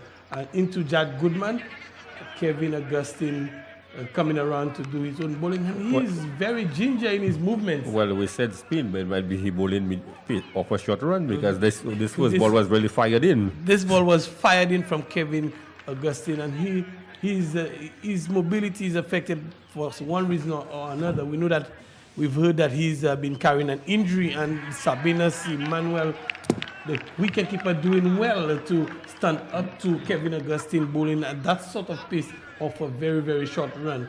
Kevin, 2 dot balls, a pressure mounting, required rate goes up, and he's bowled him, Kevin Augustine, off a short run, and Jad Goodman playing all around this one, Greg Wilson. Yes, also there by Jad Goodman playing across the line, and he was bowled off stumps. So Kevin Augustine, captain, introducing himself into the attack, and certainly getting another breakthrough there for the MON REPOS Stars. So Gros Islet, certainly they're set on the back foot with the 2 batters at the wicket now, 2 newcomers. 2 newcomers, it will be as Jad Goodman playing all around a delivery from Kevin Augustine goes for a runner ball 15. Gros Islet lose their 3rd wicket at 44 for 3. Gros Islet, Jad Goodman going for 15. Some 54 runs needed. Still 54 runs needed for Gros Islet Cannon Blasters. Looks like Lee Solomon. It does not look like Lee Solomon coming in to replace a Goodman. It does not look like the rain will have a hand in today's encounter, as Kevin Augustine bowls to new batsman Solomon, and Solomon is clipping this one off its pads, going towards the boundary, gets over the boundary at fine leg now, and 4 valuable runs to the Cannon Blasters. Yes, sir. 4 valuable runs, but a bit of poor bowling there by Captain Augustine, just angling this one down the leg side, and Lee Solomon, all he had to do was get back to it. Certainly bit the man at the short fine leg and got 4 valuable runs. A very poor line, and this time outside off a diving stop from Rohan Lesmore. And good effort, good support given to Kevin Augustine with him bowling outside on this occasion, and Lee Solomon guiding this one down towards the third man region, and Lesmore making a fantastic stop. But Kevin Augustine cannot bowl that straight to anybody with a fine leg in the circle, and this time he's spot on target. And really bulldozing his way there, Kevin Augustine. Kadebodye. My grandmother once told me, as long as I could see those pitons, say thank you, God. But at first I thought it was silly. But when I missed home while studying, I used to look at those pitons and say, God body, look at God. And I would feel alright. This is my home. That's my Sufre.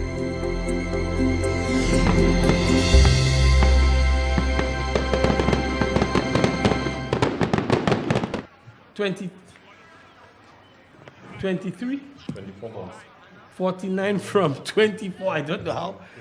That looks like 23. It's Gaston. Gaston will be continuing from the media center end, and he will be bowling to Lee Solomon. Lee Solomon coming in. He's on 5. Gaston to Solomon. Solomon steps in and picks this one up high and handsome over the captain Kevin Augustine. 6-1 runs up from Lee Solomon, pushing the Gros Islet Cannon Blasters over the 50, and they go to 55 for free. A good shot there from Lee Solomon. Yes, good timely blow there, struck by Lee Solomon. Gaston this year certainly not the sort of tight bowler that we saw him to be last year, but Lee Solomon punching a real timely blow there, enabling the Cannon Blasters to get over the 50-run mark. A much needed 6 runs from the Gros Islet Cannon Blasters, and Gaston will bowl to Solomon, and this one is very, very wide. Wicketkeeper Sabinas Emmanuel had to skip through to his left to pick this one up and cut it off from going down towards the boundary, but very wide. Gaston is a social distance in that delivery. I was just about to indicate that to you. Certainly he's practicing social distance in the cricket. And maybe that is some of the cricketers have taken that up, because extras have gone well past 200 in this tournament. Gaston into Solomon, and Solomon is picking him up again out towards mid-wicket. 1 bounce, 2 bounces over the rope, and that is 4 more to Lee Solomon, 4 more to the total. 60 for free. Gros Islet Cannon Blasters marching towards the target. Yes, certainly we see the cannons are blasting finally up here, apparently, but the Mon Repos Stars look like the shoulders are dropping. We're not seeing anyone really encouraging the bowlers. The captain, Kevin Augustine, he's out on the boundary. So certainly they need to get a grip of the situation presently. Gaston is really putting it in the act of Solomon, and Solomon is helping himself. Gaston would do well to pull back the length a bit from Solomon, and we've spoken time and again about that uncomfortable length for the batsman, but Gaston just a little too close, and on this occasion he gets the full delivery into the block hole, but Solomon was equal to the task and keeping this one out and getting a single. It might be a good single for the Mon Repos Stars. Yes, the way Solomon is hitting that ball, very clean strike of the ball he appears to be. So it will be a good single to bring in Gabriel into the attack.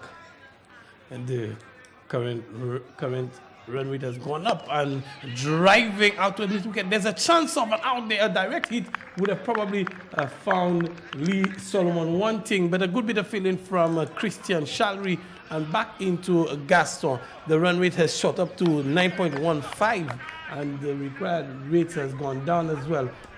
Good heating from Solomon, and Gaston escaping with a full one on that occasion, and this time it's in the out towards Craig Emmanuel. 1 bounce to him. Craig Emmanuel coming off the boundary there, and 1 bounce to him.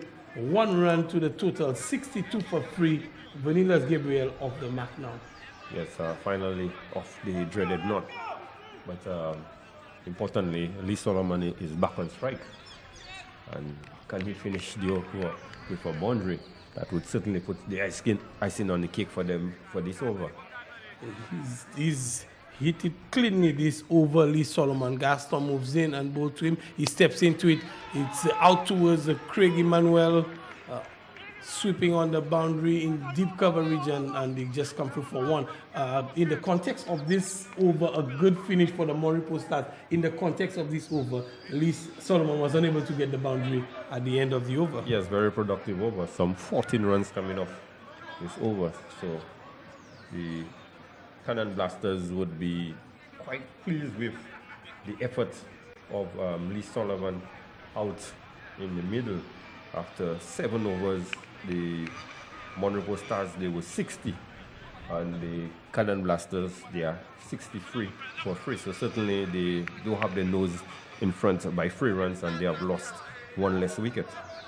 In the context of the game, is really nothing in between separating them, but just 3 runs and 1 wicket. The Cannon Blasters worm was just beginning to distance itself from the Stars worm, but it's still relatively close, and this over has a lot riding on it, as Augustine came off a very good over previously, bowling to Solomon, and Solomon can do nothing but tuck this one into the onside, and they come through for 1 as the fielder's shot mid-wicket comes around and does the fielding. 1 more to the total, 64 for 3. 64 for 3. Gabriel on strike, and he's genuflecting out towards the fielder, and a good catch taken there. Very good catch. Kevin Augustine, this man, Christian Shari, was running around and judging timing his jump very well and taking a very good catch, Greg. Yes, timed the jump to perfection. Vernelius Gabriel looking to perhaps hit this one over the cover, extra cover area, but it had the distance, but not the sort of elevation that you would have wanted to go over the boundary. So a well-judged catch there by Christian Shalry, and a good breakthrough there for the Mon Repos Stars. With that wicket, a good partnership between Gabriel and Solomon coming to an end. 20-run partnership with Solomon. Get more with our Massey card. 1 card, many locations for your rewards. Earn points at all Massey stores and Massey card partners island-wide, and watch your points grow. Visit our customer service desk at Massey stores or www.masseycard.com for more information. Enjoy the many benefits that only your Massey card can bring. To join Lee Solomon at a 64 for 4, and this one is clipped off the path from Solomon out towards the deep backward square. Will it be cutting? Dikesh Henry is giving chase. He stops it inside the boundary. Hazel Chalry returns it, and they come through for 3 runs. A good shot there again from Lee Solomon. He certainly looks the part today. Yes, a good shot there, but Captain Augustine again guilty of straying into the pads, and with only 2 fielders inside the circle on the leg side, it's easy picking for any reasonable batsman. That brings Larry Edwards on strike, the hero from yesterday, and he's facing up to Augustine. Augustine is outside off stump through to wicketkeeper Sabinas Emmanuel. This occasion, Larry Edwards making no contact. Augustine again outside off stump, and he works it one. Chance of one run out, but the fielding is not sharp enough. A good single taken there by Edward and Solomon to push the score to 68 for 4. 68 for 4. Solomon is on 21. Edward is on 1. The partnership is 4 now, very quickly to 4, and the required rate is climbing with this ball there, and through again to wicketkeeper Emmanuel, and the over comes to a close. 68 for 4. Some 30 runs needed. 30 needed from 12 balls. And amazingly, we've only had 8 extras in this innings. Well, the Mon Repos Stars, one would say, have their nose back up front again at the very same stage. They were 74 for 4.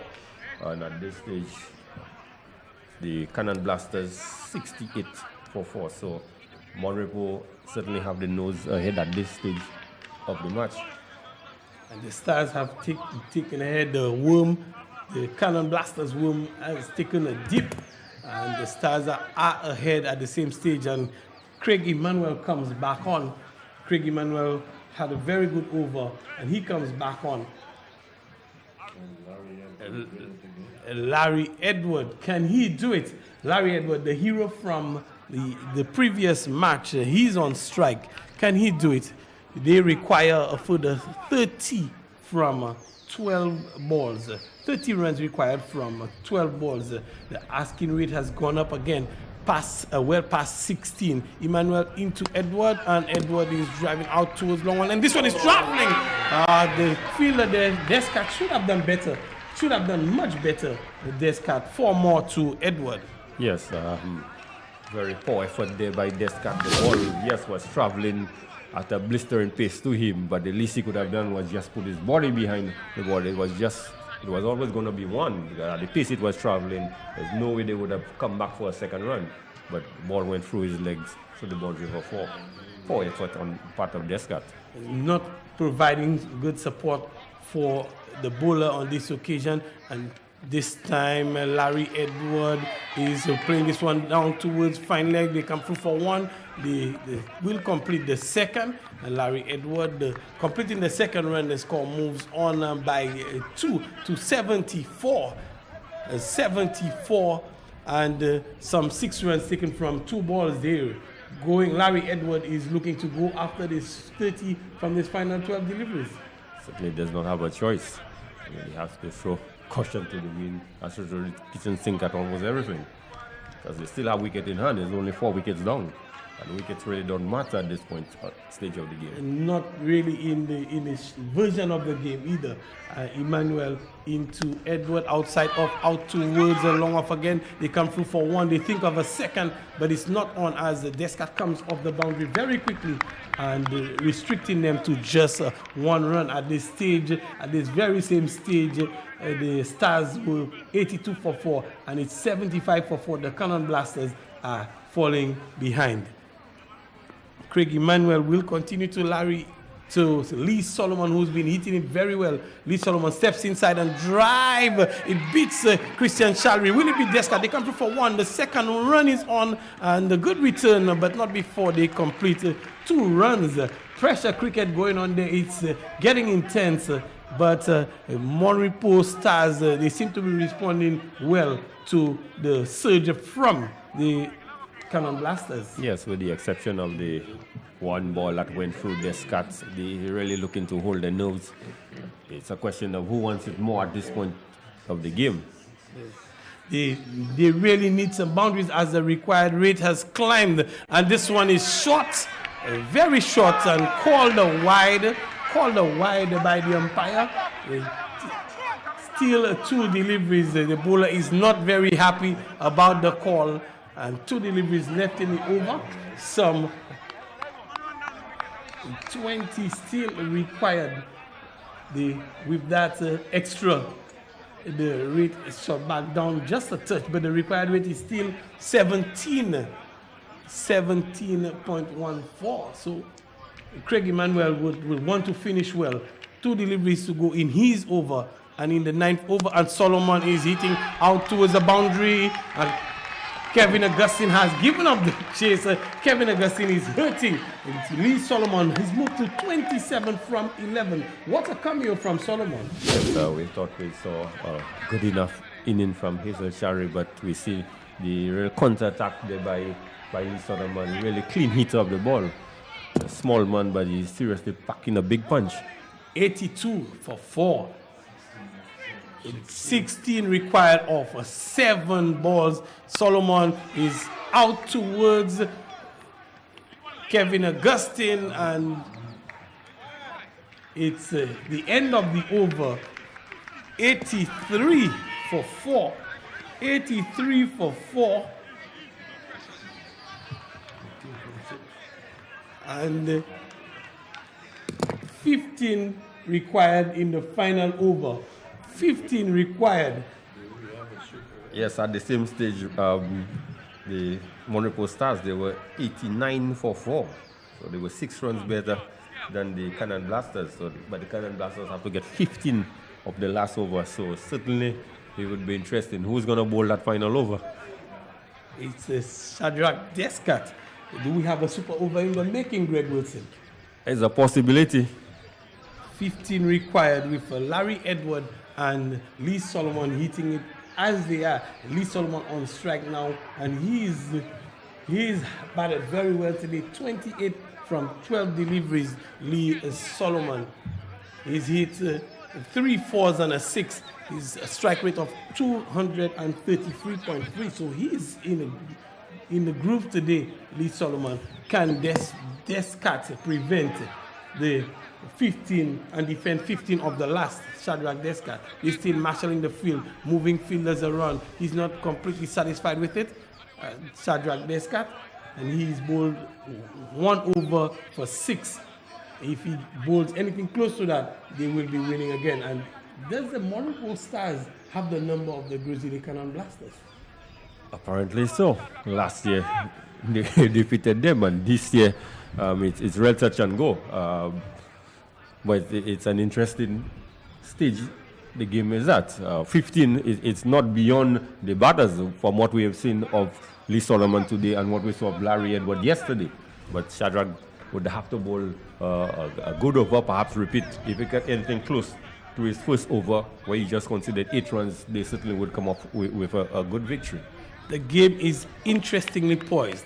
Shadrach Descat moves in to Lee Solomon. Lee Solomon is flicking off the pads out towards the backward square. They come for 1. They challenge it for the second. It's not on as Dickage Henry skipped around and they settle for 1. They require now a 14 from 5 balls. Apparently, Larry Edward wanted the 2 runs, but Lee Solomon was not interested. Perhaps he's backing Larry to get the runs and not him. He's in the middle of a very good innings, Lee Solomon, so you would think he would want that second run. Descat moves in to Edward, who's on 8, and Edward is swinging, and this one is wild. It goes towards the boundary, it goes over the boundary. Buys, 4 buys, Lesmore cannot come around. The keeper, the ball was moving, and 4 buys here. That will do the Gros Islet Cannon Blasters cause very good, very well. 10 required from 4 balls. It is very interesting. It's a matter of getting one boundary and a couple of singles, and it should happen. Yes, terrible miss there by keeper Sabinus Emmanuel. Solomon is back on strike. Descat. It's Larry Edward, sorry, correction there. Edward on strike, and he's bowled. Edward has been bowled by Shadrach Descat. With that nail in the, is that the final nail in the coffin for the Cannon Blasters, Greg? Yes, it's a serious blow struck there by Shadrach Descat. We saw the prowess of Larry Edward yesterday. After the previous delivery went for 4 buys.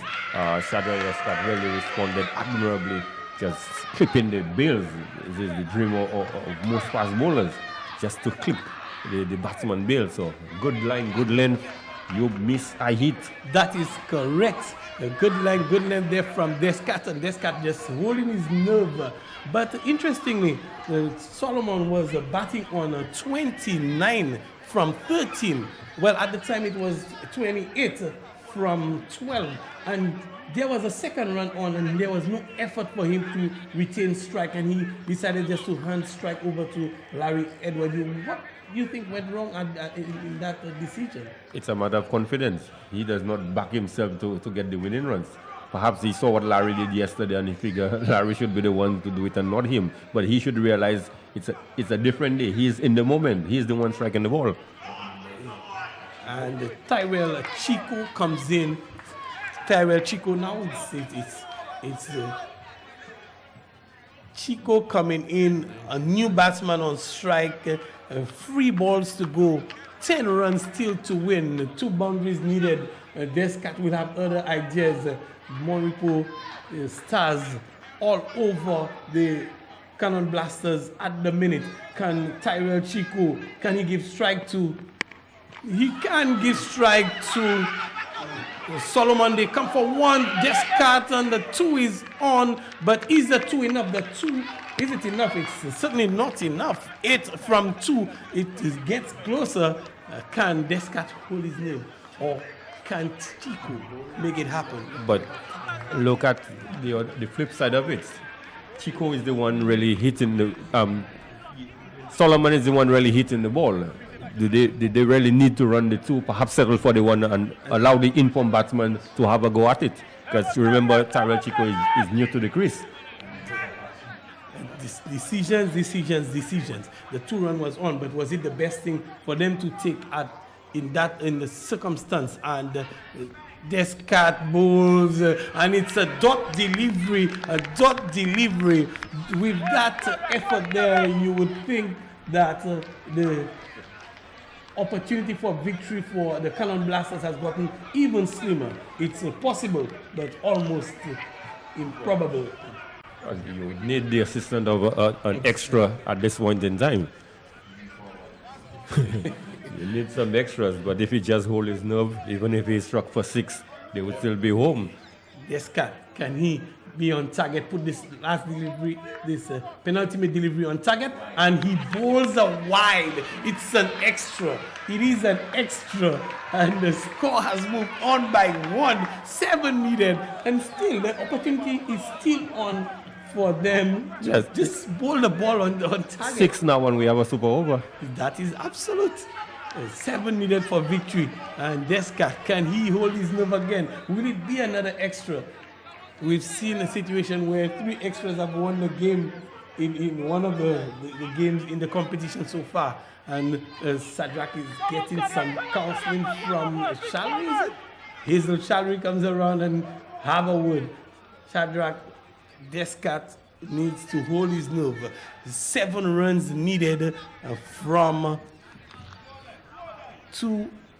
1 delivery, and is Descartes into Chico? It's in the air out towards Hazel, and they come through for 1.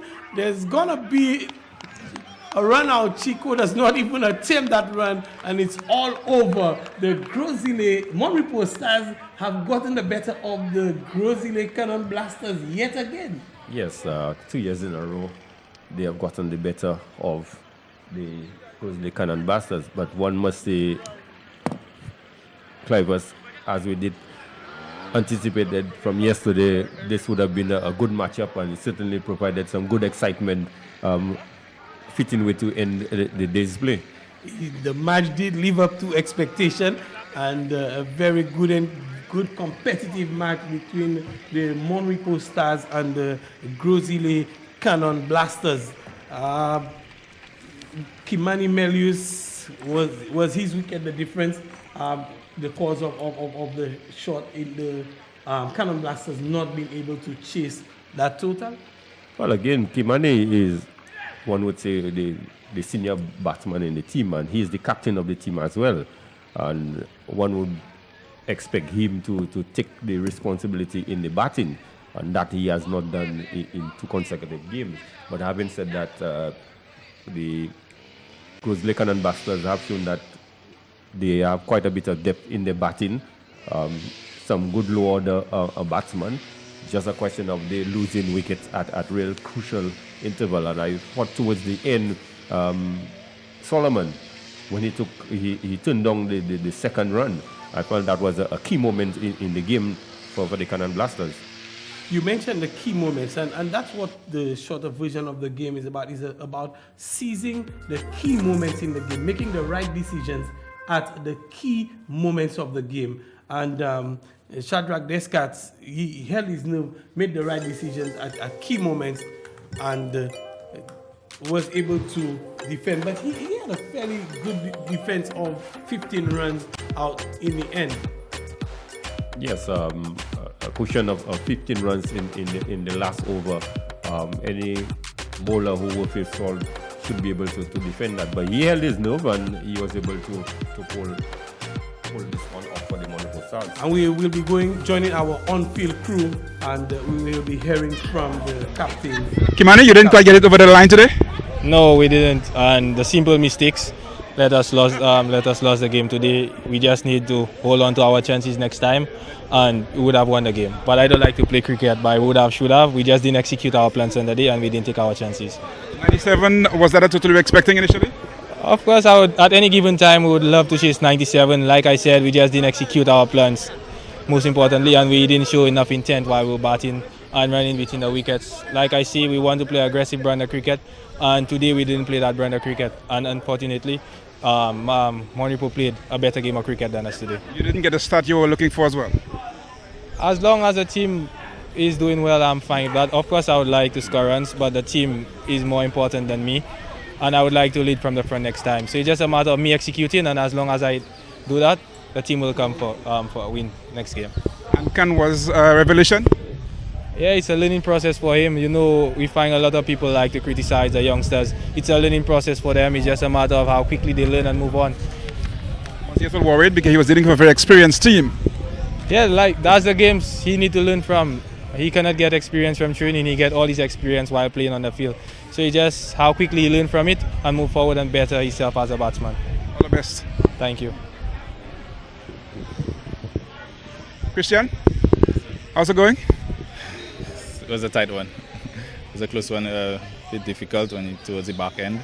I feel like we tried a bit to lose that one, but in the end it came out the way we wanted it, so that's all good. Talk to us about the approach in the first innings. You were obviously hoping, when we spoke with your standing captain, you was hoping for a very huge total, but you got to 97, which is a pretty strong total to defend. Yeah, the wicket is a bit different from what we're used to in the south. It's not it's a lot harder. So it took a while for our opening batsmen and the top order batsmen to get used to it. But after we saw a bit of it, you could see Hayes really stepped up, hitting the ball really cleanly, getting us to a respectable total. I think that Hayes was a key part in our victory today. The experience really counted today as well. Yeah, especially the experience of Craig with little bits of advice with field placing and all of that. But yeah, all in all, it was a good Hazel again, being an experienced campaigner with us, the younger players, and the top of the batsmen. He could have come in and held it down for us. So that was really good of him. Were there any nerves towards the end? Yeah, we'd lie if I said no. Especially with Sajak bowling and that last one there, bowling out wide. That was really nerve-wracking. But I mean, it turned out well. All we could do is go back to the drawing board and work on these little mishaps we had in the field and try to correct them, come better. Let me ask you about the opposition. How inspiring is it to see a young cricketer like Khan come out there and perform as he did? It's really well. I'm seeing all the other team. When you have people like Kimani on there, who's one of our best players on the island right now. He didn't get as many today, but it's really nice when you could see, especially all the younger players, all the younger batsmen, playing some really good shots, getting the singles here and there. The bowlers as well, the spinners, they came really, really well. The pace bowlers, like I said, they got our top order batsmen really, really cheaply, so that was really good on them. I will ask you what's the lessons going into the other games? Tighten up, I think. There were lots of loose fielding opportunities, especially with the keeper, with myself, and there's little balls. Sometimes you cannot block every hole in the field. That's impossible. But you could do a bit better in your fielding. Sometimes make a ball that might seem impossible. Maybe you have a half chance with that extra step. So probably just a bit of fielding drills, and our top of the batsmen maybe some concrete batting to get used to the pitch. But apart from that, I think we were pretty solid going to the rest of the tournament. Christian, all the best for the rest. Thank you. You have it. You heard from the two captains. Both of them having to go back to the drawing board as they move forward into the rest of the tournament. You heard from Melius as well as Christian Shalry, the captain of Monripo Stars. Tomorrow, two big games to look out for. Greg Wilson. Yes, we're looking at, is it Swazel Monripo? Swazel Babono and Mabuya Valley, Beaufort North. Two interesting games. The Swazel Coalport having lost. That's their match last year. They won by 8 runs. Swazel won by 8 runs. Monripo won by 8 runs last year over. We've just been given a bit of information from Roland Cox. Monripo defeating Gros Islet Cannon Blasters by 8 runs last year, and this year they're getting the better of them by some 6 runs. So it's getting a touch closer for the Mon Cannon Blasters. But tomorrow we have two big games. We have Choiseul coming off a defeat, heading against the Babonneau Leatherbacks, coming off a big victory yesterday in our first game tomorrow. And remember, our games tomorrow start at 11:30. 11:30 a touch earlier, and the second game, Mabwea Valley Constrictors against the Vieux-Fort North Raiders. That's at 1:30. So that's what's coming up for you tomorrow. We want to just give our sponsors a shout out. Our title sponsor, Dream 11, Calabash TV and Albies Media, Flow, Made in Paradise, Scott Sports and Awards, the Trophy Center, Blue Waters, Full 100, First National Bank, and Kendall M. Gill Chambers. Those are our sponsors. They bring to you the Dream 11 St. Lucia Blast for 2021. So a lot to look forward to tomorrow, Greg Wilson, and we're inviting the viewers to join us tomorrow. So on behalf of our producer and of course the entire commentary team, Wes Pereira, Greg Wilson, I'm Clive Jules saying thanks and see you tomorrow.